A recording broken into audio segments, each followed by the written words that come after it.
And ta-da! Grand finale. It's done. We're through the grand finale. It was somewhat hard going at times, but we're through the grand finale. Yes. I'm still Chris. I'm still awesomely Christy. Indeed you are. This is indeed the washing up, the final four Great British Bake Off. And we Final three. Yeah, it is. What's the final? It's a final. It is the final. That's what I said. Oh, what did you say? The final four? I said the final four Great British Bake Off. I thought you meant like 4 contestants. We're not counting at the moment. Anyway, well, speaking of final four, though. Yes. We've managed to do that. We don't have one guest. We have 2 awesome guests. Yes. We have first of all, we have Baker Extraordinaire and one of our favourite guests, Beck. How you going, Beck? Hello, I'm good, thank you. How are you? We're fantastic. We've just got through as you have. And it's grand final. We need someone who's been through a grand final, preferably someone who's, won a grand final. Hey, Liv. Hello. How are you all? I thought we were getting Paul Gallen. wrong grand final. That's right. Olivia. There's 2 Storm fans on this call. So Be very careful. There's 2 Storm fans. Anyway, so let's just start with general impressions. What did we think of the grand final? We'll start with you, Beck. Excellent. That's perfect. That's perfect. And Liv. It wasn't as exciting as the final that I happened to appear on, I didn't think. No, I would somewhat agree that he didn't have any grandmothers condoning smoking. No, there was no, massive epic cuddles at the end by an extraordinary 16-year-old baker, and it was just a passionate Italian and an awesome Queenslander. You didn't have yeah, exactly. So I really felt like this grand final was like when you're really excited when you're younger and you're like, I'm going to go out and have a great night. And, okay, it might not be the best setup. You're like, I'm going to have an awesome night. And you go out and you're like, what the fudge am I doing here? Remember, this is a podcast where you can swear. You can say what the fuck am I doing here? Is it time to go home yet? Oh, it's 9:00. Yes, that's it. See, I put it down to like going out. I would have put it down to like going out late at night, thinking you're gonna have a great night, and coming home with a kebab. And I mean, nothing against kebabs. Kebabs are awesome, but what I'm thinking is you don't quite get a good one, and the meat's not quite cooked yet, and it's like it's the sense of a kebab, and it feels like a kebab, but it's kind of disappointing. And you ate the first half of it sitting in a gutter. Exactly. That's the other problem. I felt like I ate the first half of this grand final in a gutter. And halfway through, you kind of show you go, may as well finish it. now, I'm here now. It's Tabbouleh dropping down my front. Just keep going. But I think we've talked about this with both of you over the course of this series in terms of some of the baking challenges have seemed a bit banal. I'm not going to say simple, but banal for where they are in the contest. And like last week I thought was interesting. And then this week for the grand final, we'll talk about the crowns in a minute. I'm going to just cut straight to the chase. Victoria's sandwich for a technical. Again, I'll start with you, Beck. In terms of for Victoria's sandwich, correct me if I'm wrong. Am I missing anything, or is it not particularly tricky? It's not particularly tricky. I was wondering. Nope. If you know how to make a sponge, which clearly they probably all do, because they make one every single week. Yeah. Well, it wasn't a Genoese though. It wasn't a Genoese. No. So, and that's what they've predominantly baked in this season. Every week's been a variation on a Genovese. Kind of was. And it was stuff that they've all made before, though. Like, they've made sponge, they've made jam, they've made buttercream, which, incidentally, like, jam and buttercream together, no. See, what they should have done is given them a chance to make a new royal favourite. It could have been the Naked Harry or the... or the cake bottom or something like that, like something new and okay. Prince Charles ear palmiers or something. Ear palmiers would have been great. They could have done that. I'm going to regret asking this question, but what goes into a Kate sister's bottom? Hopefully, Oh, something. oh, Christy, floor's right open there for you, babe. I've left it for you. Okay. Something with cream, no doubt. No, a cake sister's bottom is obviously got to be like a fluffy kind of dump noodle texture. So it's got to be puffy and fluffy like that. But it's Shaped. It's got to be shaped properly, and then it would be coated in some kind of thin fabricy icing, and it's very textural to eat. I think I love how you've gone into great thought about this, Christy. I think that would have been a That better was challenge. really detailed. Look, I spend a lot of my time imagining people's body parts cake? as cake. That's an interesting hobby. Yes. Hey, I'm again, as I said to you many times, every time we do this podcast, I learn something new about you. Yes. Something they can carry later. So let's go. We'll go back to the crowns, and we'll do it in order because it's just easier to do it in order. So the crowns. Now, Paul Hollywood basically admitted that he set this challenge because they'd tried meringues once before and they hadn't got them right. That's actually what he said. He didn't hint at it. He said, we've done meringues before and none of them really mastered the technique, which is code for you couldn't do a meringue. So It could be that they wanted to show how far they've come and look, you can do a meringue. Woo. And I mean, No, I feel like they've kind of, because they know that this is the last season, like they've kind of just given up and like, oh, fuck it, we'll just do the same things over again. This is the end. Why bother thinking of something new? I was waiting for a Bomb Alaska, to be honest with you, because, it's not like they haven't done those a billion times. But the crown thing was interesting because they made it sound like it's something that we all make every day. You all make Yeah, like it's a thing. But it's not a thing, is it? If it is, I'm made it naive. Yeah. I mean, they just invented the concept. Maybe the English are like, I guess that's how they were making it more interesting, I guess. we can't eat those convict pavlovas. We have to have British pavlovas, the crowns on them. Well, if you listen, Jane was the only person who referred to it as a pavlova. Everyone else was like the crowns, and Jane's just like, it's a pavlova. Pavlova. Maybe they couldn't Her meringue did look really good, though. Yeah, but Jane all the way through has just been consistent. And well, she got a double handshake. Yeah, she did. And I mean, poor Andrew missing out. I mean, I know, the poor bugger. He's just like out of the club. It was, I felt bad for him, but on the other hand, he really didn't deserve it. So No. it wasn't like they left him out and he deserved one. He really didn't. And I mean, this got us pause to get all the little jokes in about people talking about looking at their cracks, which was I'm looking in the oven and I see that there's a big crack in my bottom was one of Jane's lines. Actually, Yeah. I'm not making this up. I think I laughed. Yeah, not only did you laugh, but I saw on Twitter that Ben was highly amused. Every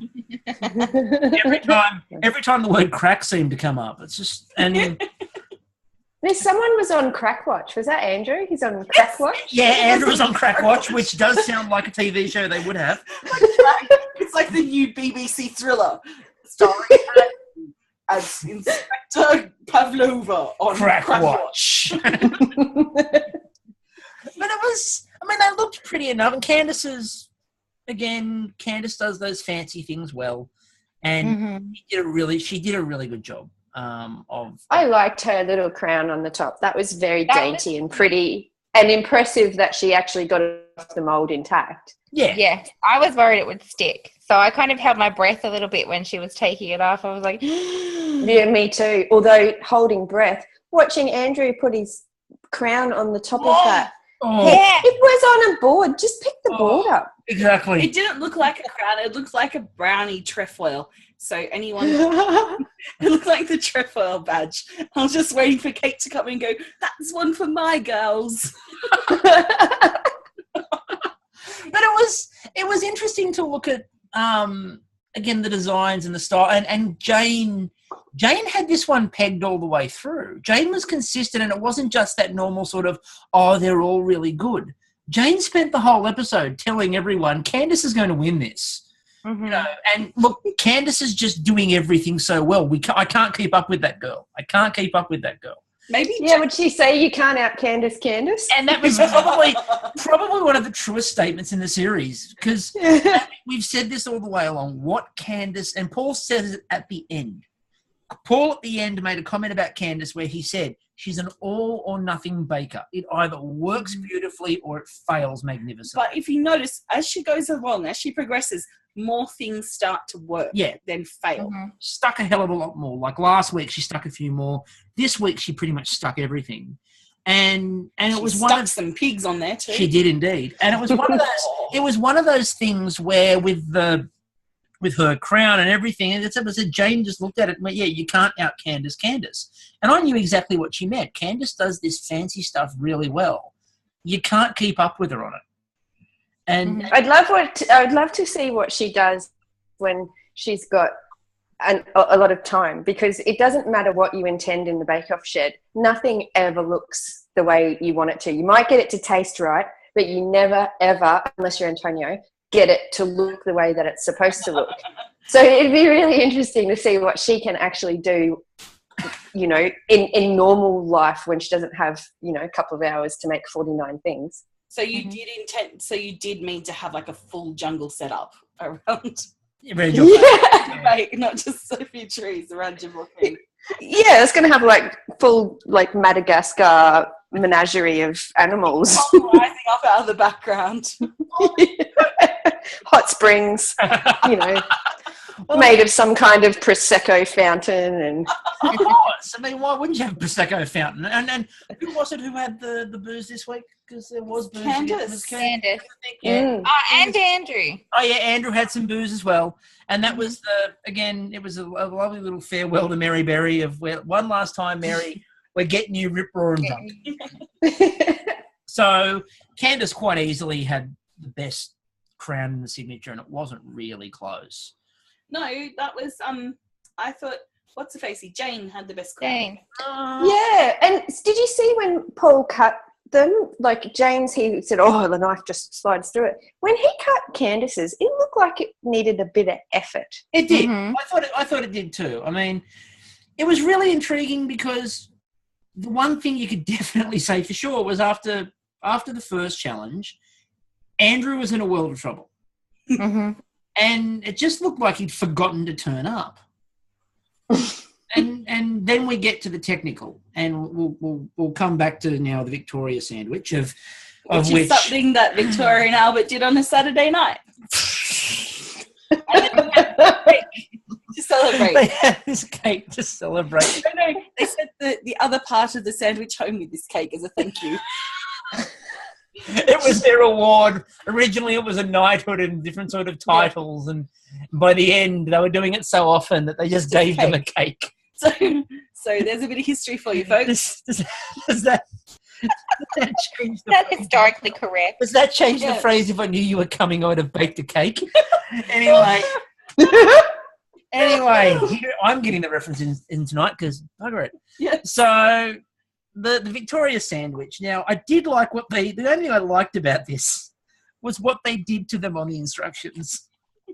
Oh, that's Bake Off technical to the extreme. Yeah, make a Victoria sandwich into 20 centimetre 10. That's done.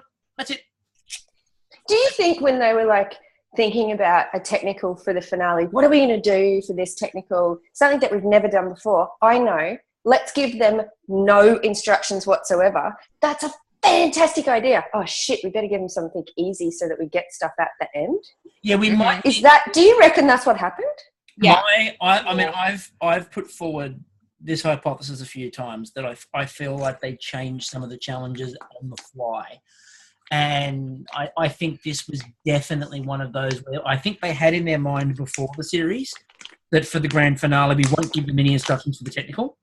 And then about halfway through, they've realised we might be in a bit of trouble here. Let's give them something like a Victoria sandwich. I mean, look, I think we were half a step away from make a Genovese. I think we were half a step away from make a plain Genovese.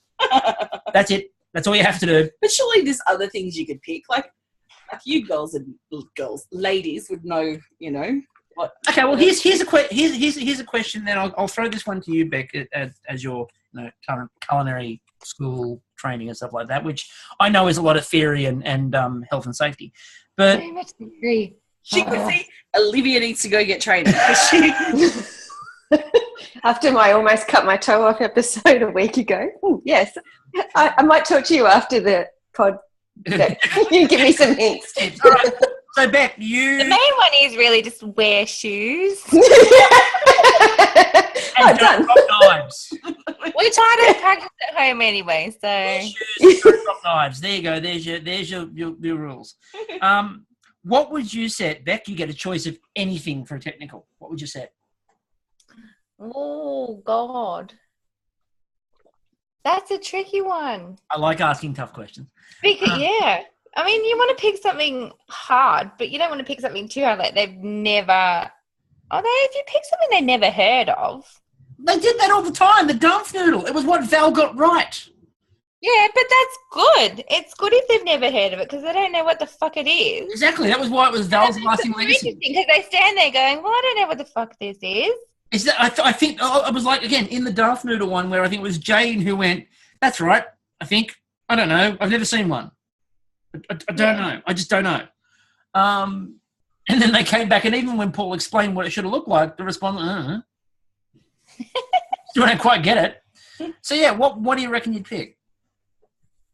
I don't know. Probably like something like more technical, like a layered mirror glaze cake, maybe, like with all different components in it.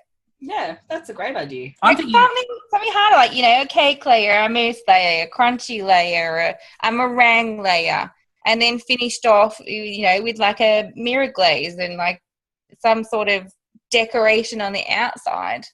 I'm thinking ice cream cake. But anyway, the other one, you know, of course, and again, deferring to, you know, the person out of the four of us who's you know, won Bake Off. Yes, I'll. Yeah, you can answer this, Chris. I really feel. No. Oh, sorry, that was the dream I had. Yeah, that was your gosh, dream. okay. Well, she got to leave then. I'm thinking chic daughter. Chic torta. Uh, How many Yeah. layers? How many layers? yeah. Did you get 20 layers? Are there 20 layers? And we could watch Paul Hollywood. But Paul Hollywood's already done the count 20 layers of a shit torta. He has, I know. I'd like to see them do something like super classic that's something that's really hard to get right, but you know, like essentially simple, like, you know, like a tarte citron or something like that you just want to eat, but so many things can go wrong. You can get your pastry wrong, you can have your custard not go right, you won't get the wobble maybe, or lots of people will just curdle it. I don't know, and maybe they have to do some kind of decoration, although, you know, tarte citron should probably left undecorated. But I'd like to see something like that, something that I want to eat, and I watch them make it, and because you're an expert when you watch it on TV, you go, I could totally do that better, and then you try. You could, yeah. And then you realise, oh, no, that's really hard. Yeah, bring it back to my experience on Vidiot that I might have mentioned once before. I mean, I was on Romper Room as well, you know, just going through my television career. Also, IMDb is just loving just this right now. Just filling up with my TV appearances. It's pressure there, Dal. You wouldn't understand because you've never been on TV, but yeah, there's a lot of pressure in front of the camera. You put on the spot. I defer to all of you. Anyway, no, I think it would have been. Yeah, no, I like that idea of something that everyone knows and thinks they can do, but is really tricky to do. I think it's not. Neenish tarts. They could have done Neenish I'm tarts. sorry, this is wrong. You made it brown and white. We explicitly said the classic Neenish tart. No Mary Berry. No recipe for that, and then see who does it pink and who does it white and brown, and that would be like the ultimate test of which one should it be. And that would have been cool. And I guarantee you the answer from pretty much all of them is, what the hell's a Neenish tart? Oh, get them. Yeah, basically. They should have got them to make baklava because, you know, filet from scratch is awesome. Baklava would have been great. I love that. I mean, they Actually, that is a cool idea. They did. Well, when they did pastry, they talked. You know, Mel sat there and just kept on taking trays of baklava. As you should. So they should have just done it as the challenge. Yes. I like that idea, actually. That's a really good one. I should be a producer for Bake Off. Yeah. Here you go. Well, Channel 4's hiring. Christy wins. Channel 4's hiring. We'll come back to that at the end of this, by the way. People don't think we're going to let the new host go by unspoken about. Now, let's go on to the showstopper. And Stop. they decided... Thank you very much. I just thought some music would be good. They decided that the series wasn't long enough. We need a picnic. And we need to do 5 hours worth. What I found interesting, by the way, was they did 5 hours worth and had almost no footage. Yeah. Like, there was nothing of the challenge. There They had wasn't the bios. very much at all, was They it? had the bios, which, of course, brought me back to my favourite moment of Australian Bake Off, which is you painting that bloody door. The red door is famous now. Everyone asks, where's the red door? It's pink now. I painted it so much it wore away. No, Matt and Maggie made me. I've got a natural colour on there now. No artificial colours at all. You just got slices of pineapple. Yeah, decoupaged onto the door. All right, so let's go through. I sat down and actually wrote out what each of them put in this bloody picnic hamper, which was painful. So we'll go through them, and I'll give you each one, so you can pick who you want. So who do you want to do, Christy? I'll give you first dibs. Do you want to go through Jane's, Andrew's, or Candace's basket? Candace's. Okay, Beck, do you have a preference? No, I don't mind. Beck, you need to have Jane because I want to hear what you have to say about the sparkles. I nominate you for Jane. Perfect. That's a good call. All right. So we'll start with Jane. So we'll start with you, Beck. All right. Okay. So Jane's basket included the red fruit and elderflower creme patissier tarts. Mm-hmm. Sounded over the top. The butternut squash and parmesan scones. And we'll come back to the fact they can't cook scones, by the way. Apple and thyme sausage rolls. Salmon and dill quiche. And a 4-tiered chocolate cake featuring a collar. Now, my first question is, if you were on Bake Off, Beck, and you've tried something and it's failed miserably, 2 weeks after that you're in the pressure of the grand final, are you doing it again? See, I'm stubborn, so I probably would do it again, but I would really make damn sure I didn't fuck it up. And if you did fuck it up, this was my thought process, because if you did fuck it up, What would you do? would you smear some chocolate buttercream on it and throw sparkles at it? No, I would not. That was heading on into wrong town. Like, I don't know. You can tell that she panicked though. Like She was panicking the whole didn't challenge. panic, but she so did panic. If you're just smearing buttercream on and chucking on handfuls of glitter, you are fucking freaking out. And when she goes, when in doubt, more glitter. I just love to. Jane is walking around like at home, cleaning something up, drops like the milk and it spills everywhere. She's like, "Oh fuck it!" Pulls out a handful of glitter. And she throws at it. Oh my god, Liv! She'd cut herself like you did. Don't worry, guys. No need to call an ambulance. I'll get the glitter. And a bit of super glue, maybe. I mean, I am sort of crazy anyway, but in this context, am I crazy by thinking that what I would have done would have been simply to just pipe something around the outside that looked a little bit like the collar? You know, given that's what she was going for? Becca, Yeah. That is clearly the obvious thing that you do. You don't just go, well, fuck this, I'll smear buttercream and throw on some glitter. Plan A of a white lacy collar around my cake failed, so I'm now going to smear something on it and throw glitter and make it look like a unicorn shat itself. I'm going to nerd out here. She essentially did an Arnold Rimmer. She wrote fish 500 times, did a funny little dance, and killed over. Sorry for people who don't know Red Dwarf. I mean, just on the plus side, the red fruit and elderflower creme patissier tarts looked nice. They looked good. Her creme patissiere looked beautiful. It did, actually. It held up quite well. The salmon and dill quiche looked really good. Well, I hate salmon, so I thought that sounded gross, but if you like salmon, it looks good. And her chocolate cake looked like it tasted good. I mean, it looked horrible, but looked like it tasted good. And Paul seemed impressed by that, which was good. See, actually, going back to like the decoration on the outside, I probably would have just left it like as a naked cake. Yeah, well, that was the other thing I thought about. It's just like a chocolate cake. Would it be a Prince Harry naked cake? Could it put some ginger on the top? When you were shoehorning of royals. It was Royal Week. It was Royal Week, and they kept doing Victoria stuff. That was 130 years ago. Can I also point out that they did say, we want this to look good enough that you can place it in front of the Queen, and then Jane did that. Yeah.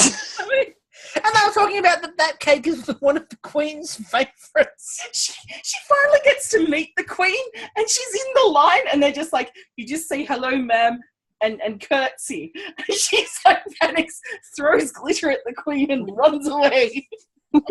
Taken out by royal security for glitter bombing the Queen. We are not amused. Oh, that wasn't it. No, she's probably very amused because, okay, so that was there anything else with Jane's that you sort of were either taken by? With the sausage rolls, she goes, I think that pastry might be a bit thick. And then it was a lot raw. thick. But that's not the first time she's done that either. Jane's had a few of those. No. It just seemed like there were like mistakes that had been made all the way through that were just continued. Yep. So I thought that was sort of... Was there anything else about Jane's that sort of took your eye or... Not overly. Like, I think she played it a little bit safe. Apparently the scones didn't remotely taste like what they were supposed to. I thought that was an unfair thing to say because when you put pumpkin into stuff, it doesn't taste like pumpkin. No. Like, you don't get the pumpkin flavour. Like, I don't know, it adds to the colour, but you can't really taste it. I mean, it's different. And it sort of makes them sweet. Straight pumpkin. Yeah. Yeah, exactly. It adds the sweetness and the colour, and I guess,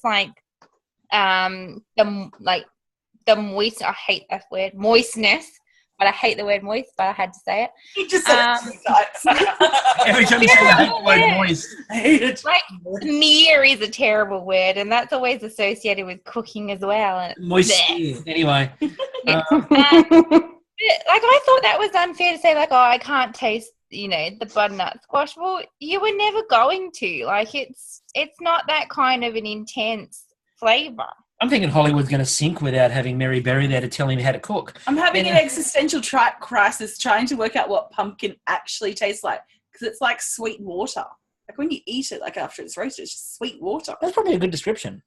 Delicious water. Delicious. Unless you put the nice sort of caramelised black bits on it. Well, I do that, but I duck fat it too, so everything tastes like duck fat. Well, yeah. It doesn't taste like pumpkin anymore. It tastes like duck fat. But my love of duck fatting all vegetables is well known, so because it just tastes like joy. Down in your heart. Yeah. Down in your heart to stay. Yeah, exactly. Anyway. All right, so... But, everyone failed at their scones, so...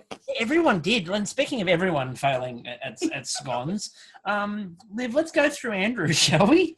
Now, Andrew because it's Andrew, it wouldn't be complete unless he made somebody else's and his family's food.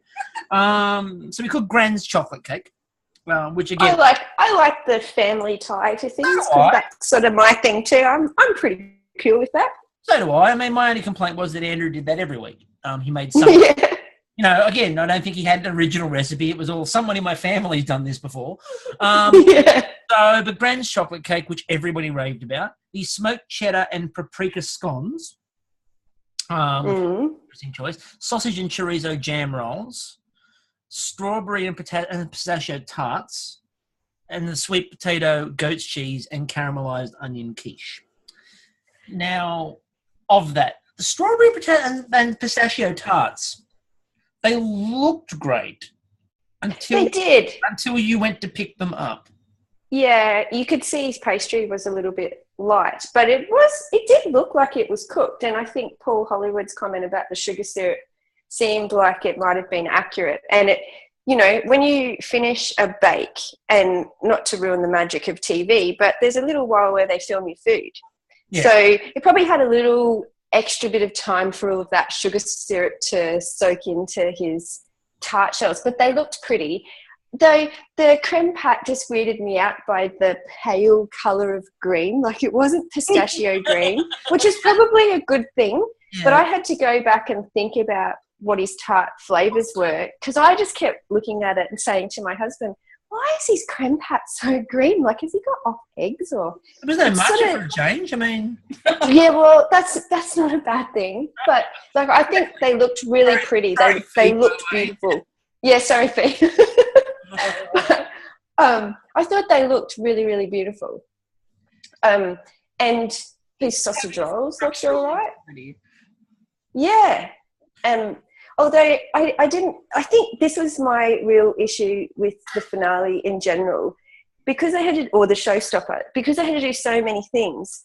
Part of like the magic of watching Bake Off is looking at it and going, oh, that's how they make that, and that's what that is, and you get into the bake. But there were so many things. It was so hard to keep track of them that you couldn't like get that mouth-watering, oh my God, that looks so good, because they just hopped around. And I really honestly lost track of all of the different things that they were baking. I got confused. Sorry? I had no connection to anything they were making for the finale. No, nothing whatsoever. The collar of, like, Jane's collar was it. Yeah, pretty much. I couldn't tell you what Candace made. I will. Well, yeah. There was definitely a couple of things that I remembered because they looked really good, or because they had a few problems with them. But like, one of the things that I was struggling with watching it, when they kept saying what Andrew's sausage rolls were, and it finishes with chorizo jam. The first time I heard it, I thought that there was jam in with stuff, and I was like, oh, wonder what jam it is. And then I realised it was actually chorizo jam, wasn't it? Yeah, I did the same thing, because when I was going through to write it down, I rewound, I think it was about 9 or 10 times to check that. Because I'm there going, chorizo and jam. And then I'm like, did they just say chorizo? And I kept rewinding it because I'm like, that doesn't make sense. Yeah, and I think it was just that issue of there were so many things, so nothing got talked about very much. Like, even when they're explaining their bakes, they only explained what their chocolate cake and one other thing, and then the other 3 just got listed on the beautiful little recipe book, little cutaway. And it just, I think that was kind of one of the sad things about that showstopper. You just couldn't get into any particular bake and go, oh yeah, that's awesome, I'm so going to bake that. Or, man, they are headed for doom. You can just tell from the start.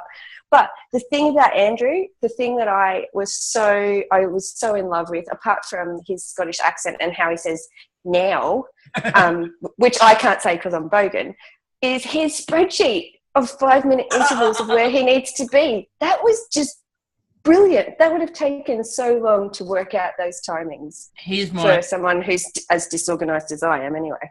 Here's my counter to that. I actually think his spreadsheet is what screwed him up.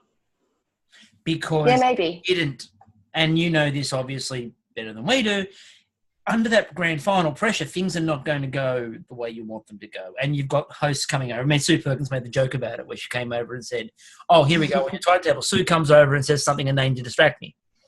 Yeah, exactly. And you've got all these other things going on.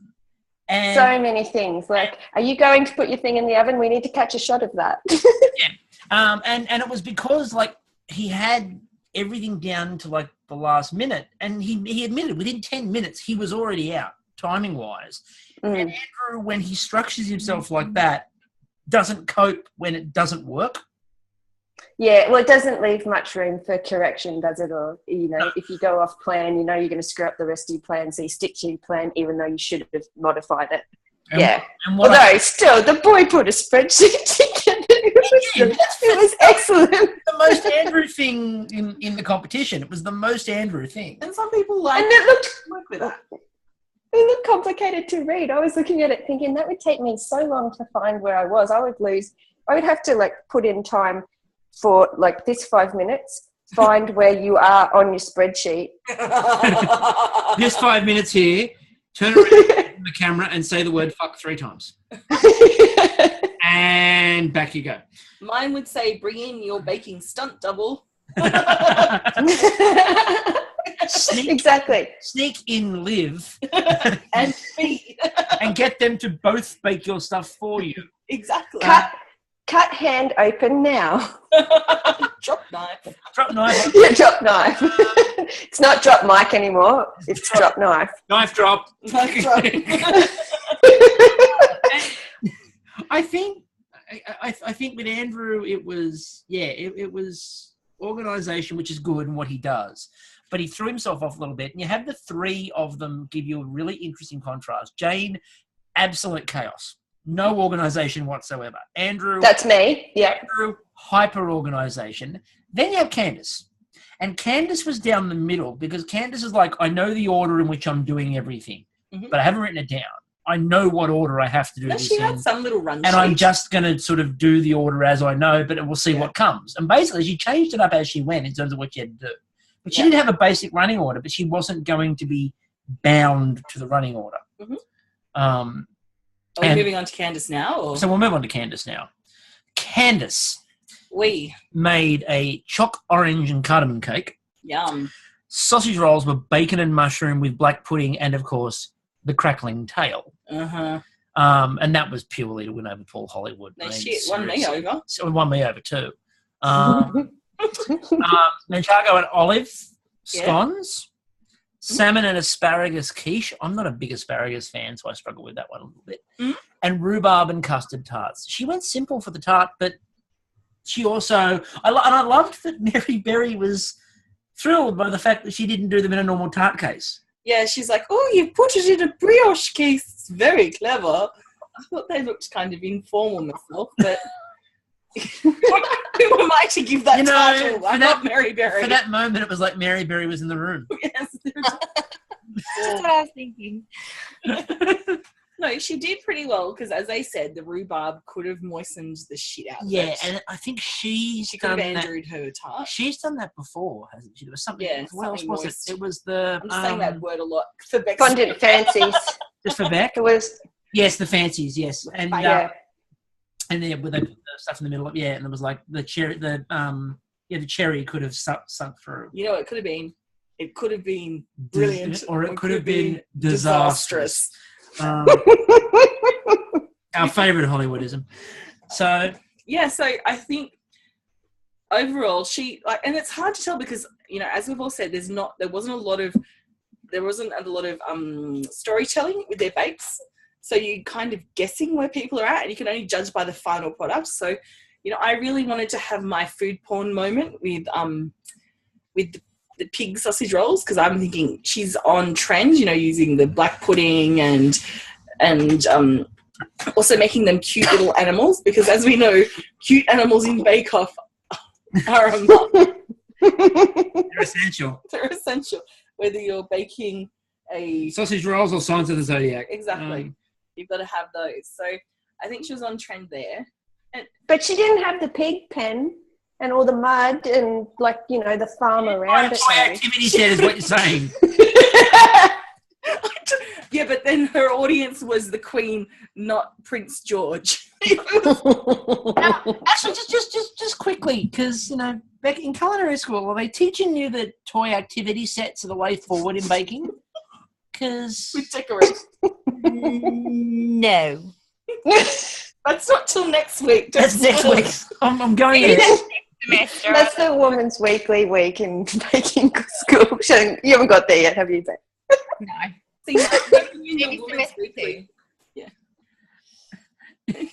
I'm hoping in your Women's Weekly cookbook that you actually do the pigs and then you do the accompanying mud and pig pan and all that kind of stuff just to... The mud's barbecue sauce, surely. Oh, that's a great idea. And the made out of licorice bullets.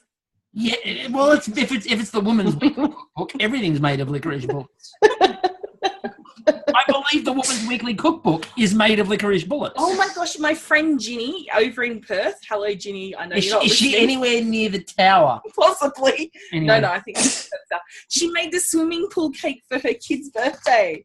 She actually made it. But she made it with blue jelly, which is kind of like, yes, you've got your chlorine. Yeah. pH balance. pH balance is fine. I did notice the fact that I've never actually considered that before, but every time you look at the Woman's Weekly Cookbook, that pool, I wouldn't be swimming anywhere near it. No. It just shows the advances in jelly crystals since the 70s. However, licorice bullets on trend.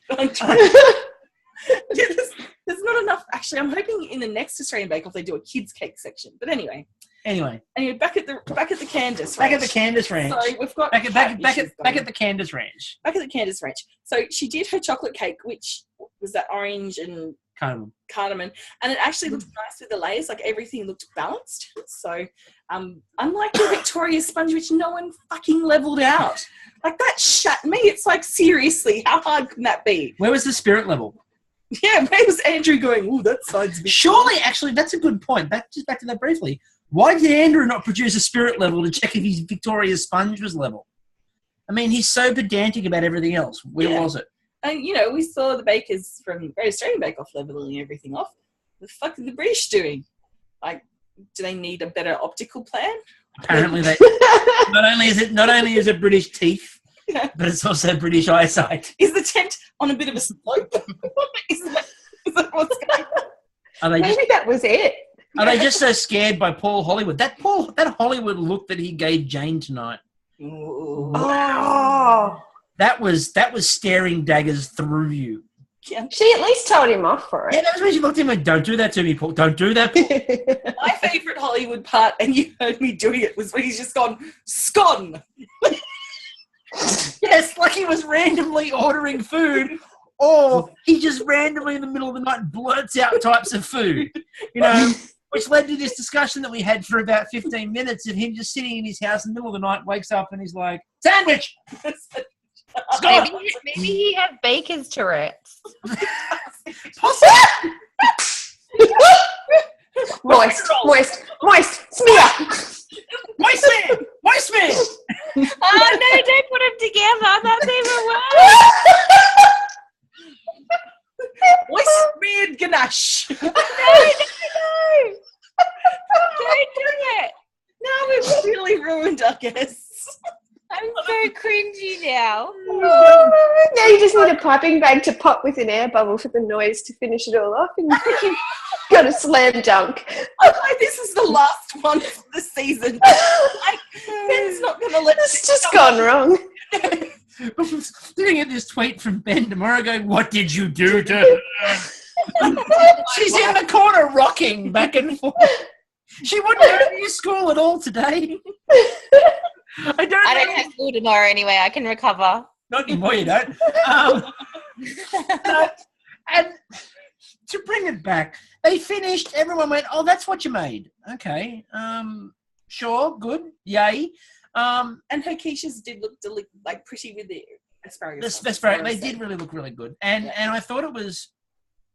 there were a couple of things about the presentation of that and the way they finished off that were fascinating, but also a little bit of a letdown. They sort of, everyone finished. As we said, nobody could get flavour in their scones, apparently.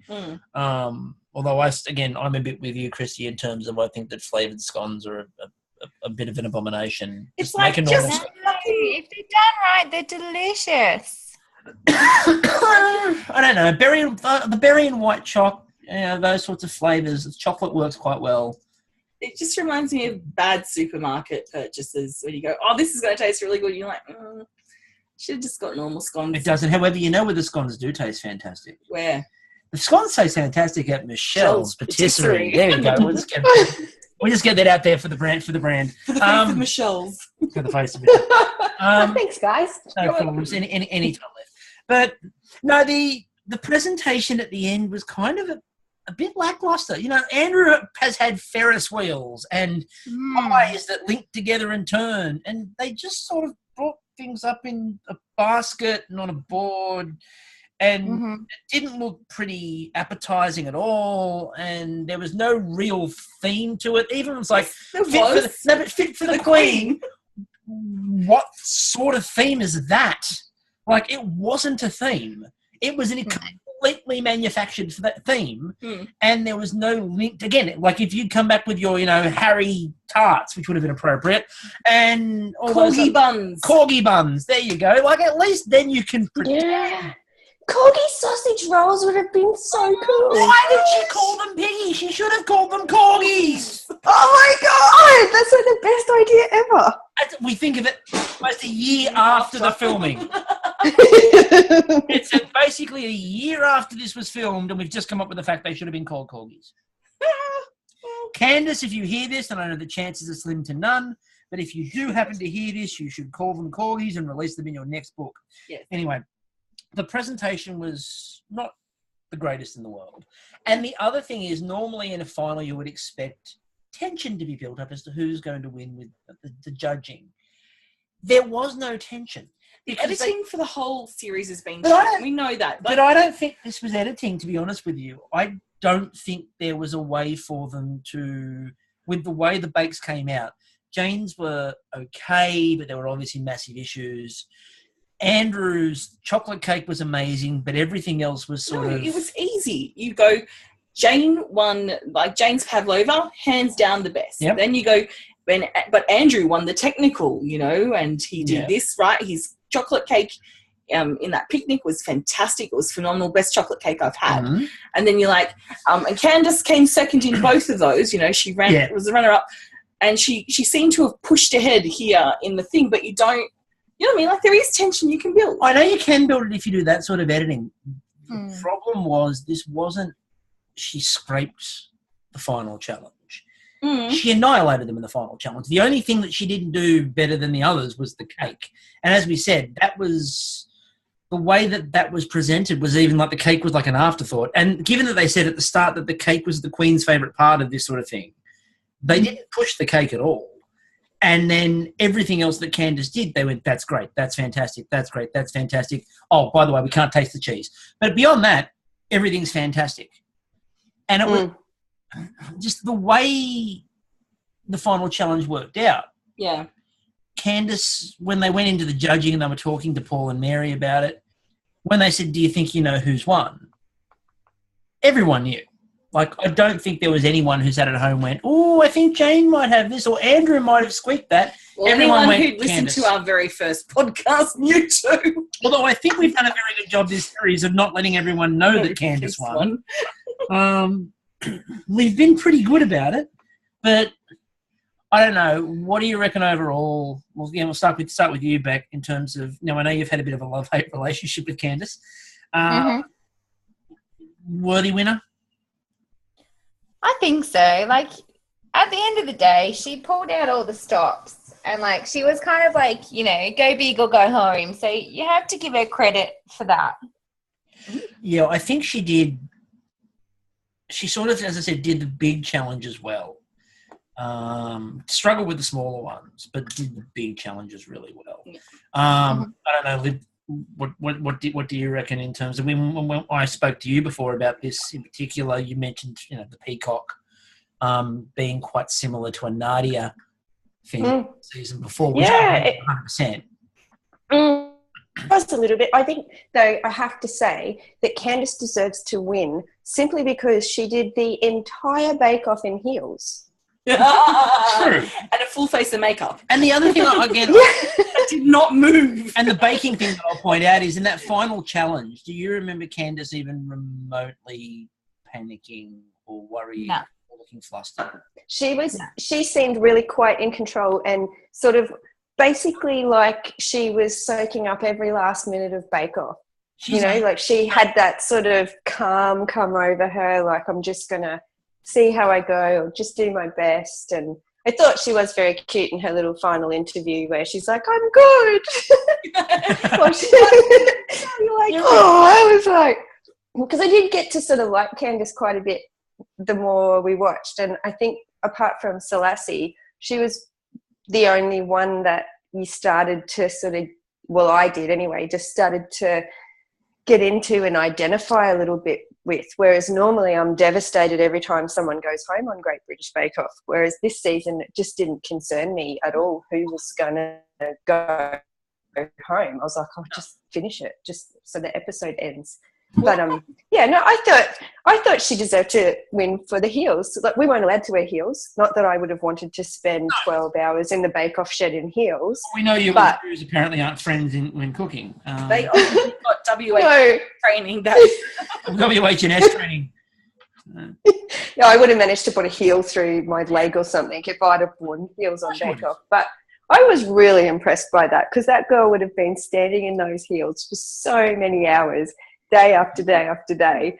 I was like, full marks for that. She deserves to win. Screw the baking. Who gives a shit? The girl baked in heels. She did it brilliantly. She did do that. Drop knife. Yeah, exactly. Drop knife, not on foot. But she did that absolutely brilliant. Right now, that brings two questions to mind relating specifically now. You didn't ask me about my thoughts on Candice. What are your thoughts on Candice? My thoughts on, thank you for asking, Chris.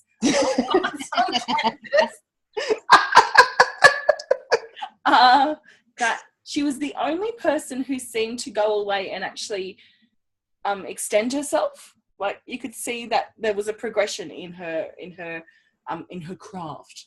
You know, she came to the tent each week with something new to offer, building on her current skills and passion. It was wonderful to watch. It was an emotional journey for her as well, you could tell. Yeah. I'm with you, Christy, on that. I think you're right. It was a voyage of discovery. Whereas Andrew just seemed to kind of be plotting in within his own skill sets and overthinking things. And Jane... We love Jane. Jane is amazing and she's a brilliant cook. But I just think she needs a bit more vision, you know, like a little bit more forward thinking in terms of, you know, what she's producing, and to leave her glitter panic alone. Oh. Glitter alone! The panic is real, people. The panic is real. From here on in, every time if I'm cooking and I just can't work out what to do, it's going to be glitter. Please don't. Going to be glitter. Now, the only person on Bake Off in the history of Bake Off that can do glitter properly is Susie Sparkles. Well, again, it's in the name, you know. Yeah, exactly. It's in the name. Glitter should be left to Susie Sparkles. Unless you're at her standard, no one else should touch it. Maybe Jane had started to do some interneting investigation and came across Susie Sparkles. Saw all her amazing gingerbread houses and meringue work and stuff and went, oh, I'm going to do what that girl does because it's amazing. It's Now, my two questions relating to the finale is, first of all, Liv, is it a bit different watching someone win it after you've won it? It is actually. I was thinking about that while I was watching it and, you know, as it ended, because when I came home from filming Bake Off, they were running reruns of the season where Nancy won. And when they showed that episode and it aired, I had some kind of weird panic attack thinking about what kind of a Fruit Loop am I going to look like on TV when they show me falling over when they say my name. Yeah. But, you know, I'm a klutz, I fall. And I sort of actually thought that it might invoke some of that real panic and all of those emotions, and because it's a very heightened experience. But it was really flat. And they hardly showed any of the garden party, which is one of the really cool things about the finale. Yeah, everyone's there and it's such a big... That was great. Yeah, the garden party was a really big feature in both seasons of Great Australian Bake Off, and I thought they did that really well. But you can't even hardly see that garden party going on when they're baking in the shed, whereas, you know, in ours, everyone's screaming at you, come on, you can do it. And you're like, shut up. There's Antonio's grandmother promoting smoke.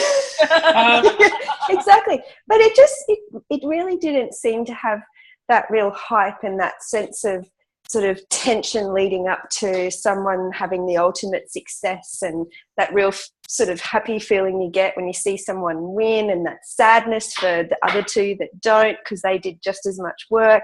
You just didn't feel any of that, and it's kind of sad because that's one of those things that makes Bake Off such an institution and makes it so fabulous and makes you really addicted to watch it, is all of that stuff. And this whole season they kind of lost it.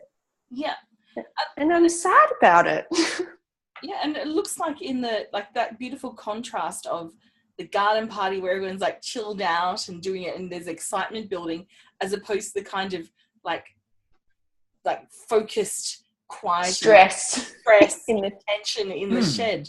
So I mean, the most life I saw out of the garden party was while Candace was giving her interview at the very end and sobbing, uncontrollably to the camera and being very emotional, as you would expect. There's Selassie behind her in shot with a bottle of wine in his hand, waving it around. And I'm like, where did Selassie get that bottle? And the other guy I saw behind her too was Michael. You remember the Cypriot guy? The Cypriot who got everyone really drunk, yes. He's wandering out. And he looks like he's going to go towards camera and bomb it, like going, hey, everyone, it's me, Michael. But it's someone who looks like his dad wanders up and kind of like ushers him away. No, you've had your time on camera now, Michael. It's happened a couple of times in the background. And something that I know that Beck will appreciate out of this, which was Val became a savant for a moment there. When they were asking about who's going to win.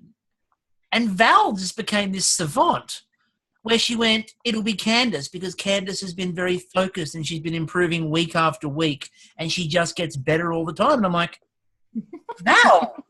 They filmed it in the morning, Chris. Because Val listens to her bakes.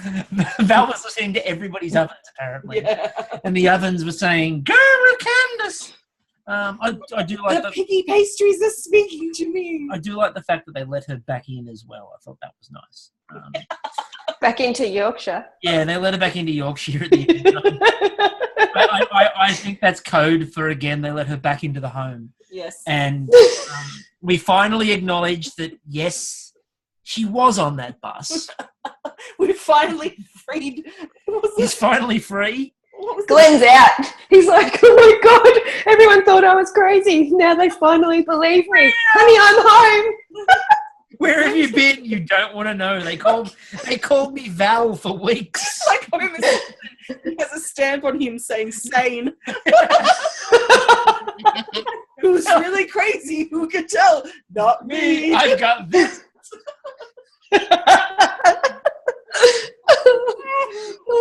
The little catch-up line about Val being let back into Yorkshire is actually my favourite part of the entire season. Not just the finale episode. It was the best part. I cracked up. I was about to ask you, what was your highlight of what was, not horrible, but nothing outstanding either sort of series? And is that legitimately your highlight? Well, that and when Mel swabs the sweat off Selassie with a piece of paper towel and then tucks it into her jacket. Yeah, when Mel and Sue are taking it and turns and dabbing him and then taking the thing to sell. Yeah, that was great. That's my other favourite. I think they're the best bits. And when they say in the catch-up about Selassie's planning an epic motorbike trip around Europe, and he's pretty relaxed about it. I'd like to see him just fall off his motorbike on a highway because he's just so relaxed. He's laid back and forgotten he's riding it. I'm still waiting for Channel 4 to have a baking show with Selassie and Paul Hollywood just riding around Europe. It's gotta happen. Baking bikers. But Beck, what was your favourite part of the series? I don't know if I had one because it was kind of lame. He tells it like it is. I mean, all of the bits with Mel and Sue, because Mel and Sue are my favourite. So we'll link into them in a minute too, because we've got a bit more to talk about with them. Oh, me? But Mel and Sue were brilliant this series. Yes, the tubering, the historic bits that Mel went off and did. The dump noodle gate. I think the dump noodle was my favourite. And, Val being ushered around the tent by Mel. Yeah. We're moving. Yeah, I was about to say my favourite moment of the series was just that whole episode of between Mel and Sue trying to help Val around and Paul Hollywood just showing genuine concern for her well-being overall. That whole episode, which was the episode where I think they may have considered that Val might not have all been there, was just brilliant. I thought that, yes, you're right. We're moving.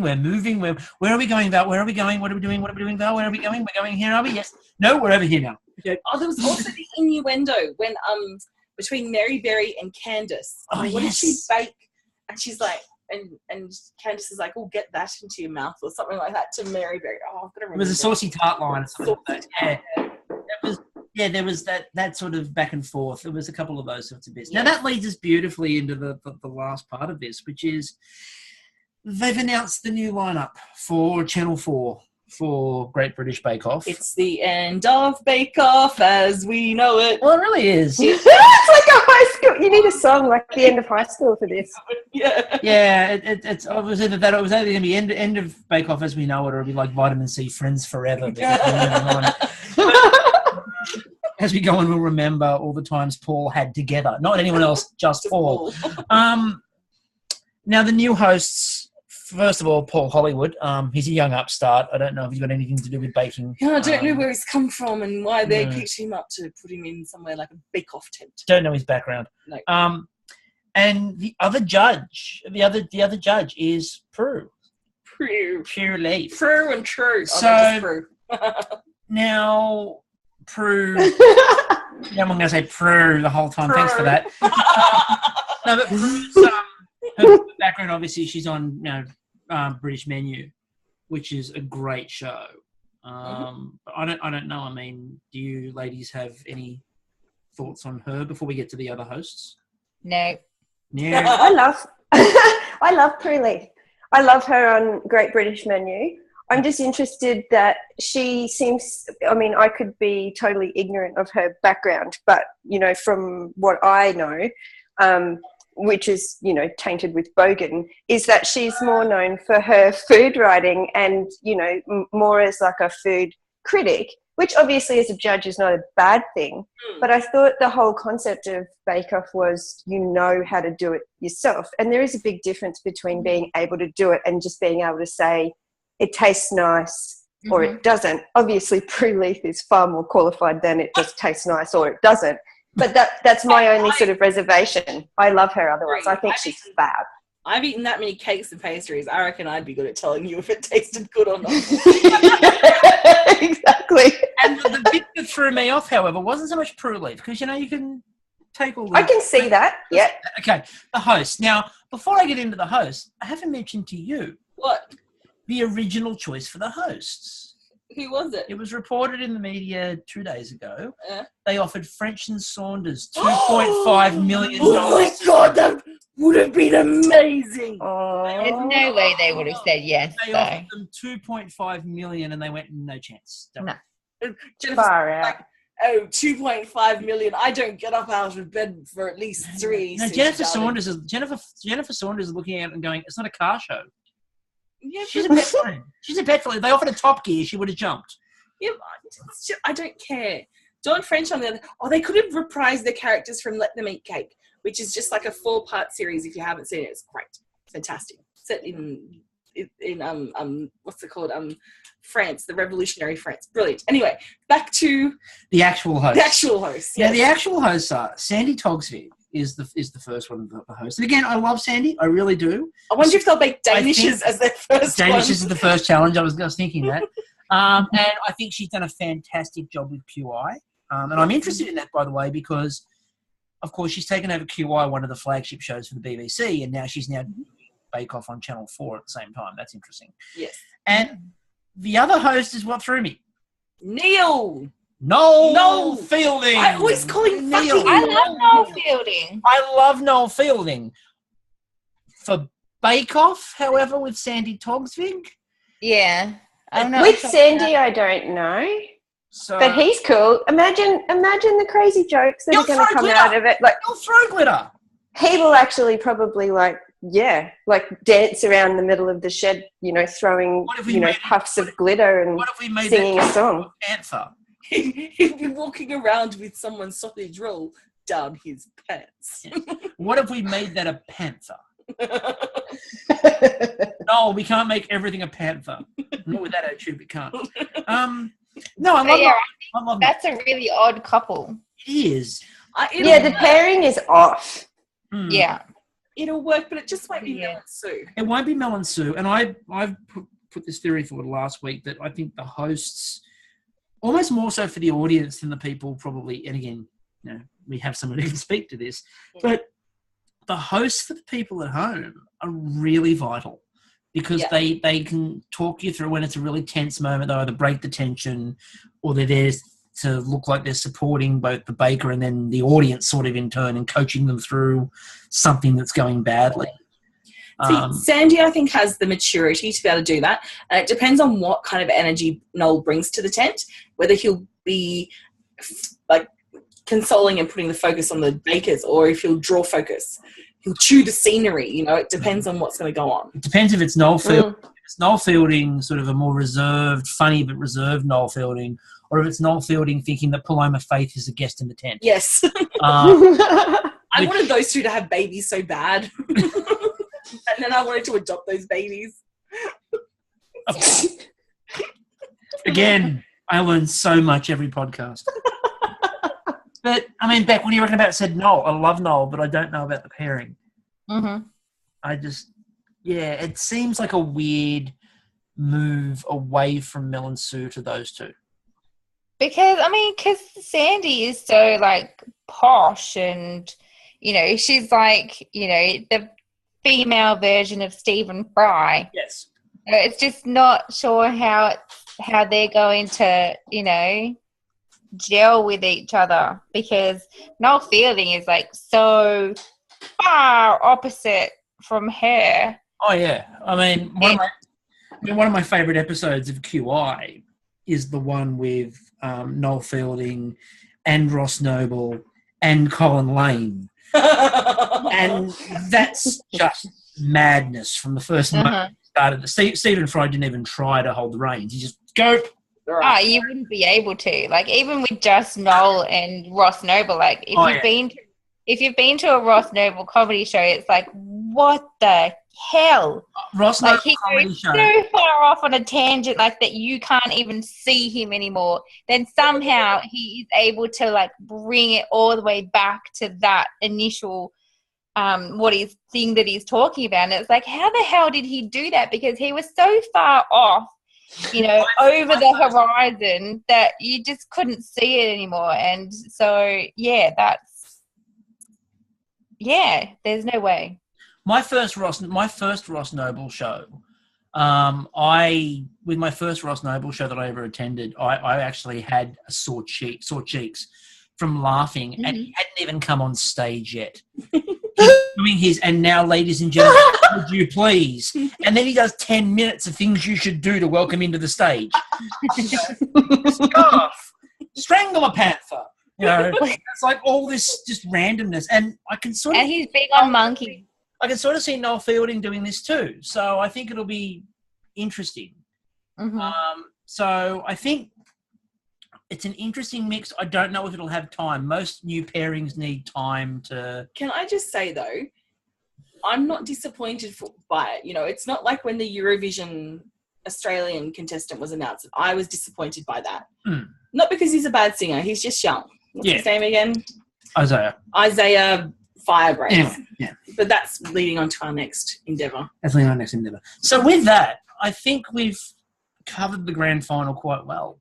And I think you two, in particular you two ladies, and of course, obviously, Jeremy's was on the podcast the other day. So, I mean, we didn't. And guess what? It's Jeremy's birthday today. Happy birthday, Jezza. Happy birthday, Jezza.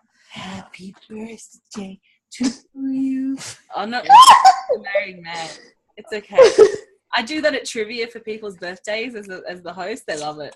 I bet. You know, Jez is going to listen to this and he's going to ask for the full version now, Christy. Oh, yeah. Jez is going to want the full thing now.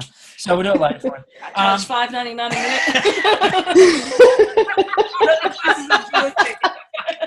minute. Well, we'd like to thank thank you, ladies, in particular, for coming on so often, and we get a lot of really positive feedback, and we just love talking to you. So, thank you. Oh, we like talking to you too. We so do. Thank you for having us. It's been spectacular fun. Now, just because Bake Off's done, we're not leaving you all alone. Don't get relaxed at all. You're not that lucky. We will be letting you know in the next few days what the next thing we're going to be doing is, and while we wait for the new series of Bake Off to come about. As we have said, Eurovision will happen. And that'll be the one non-food thing we're definitely doing is Eurovision. My prediction is Italia. It is definitely our prediction. Go listen to the Italian song for Eurovision. It's incredible. So with that in mind, thank you, ladies, for coming on. I've been Chris. I've been Christy. This has been fantastic fun, and we will catch you all later. Thanks for listening. Bye. Bye. Bye.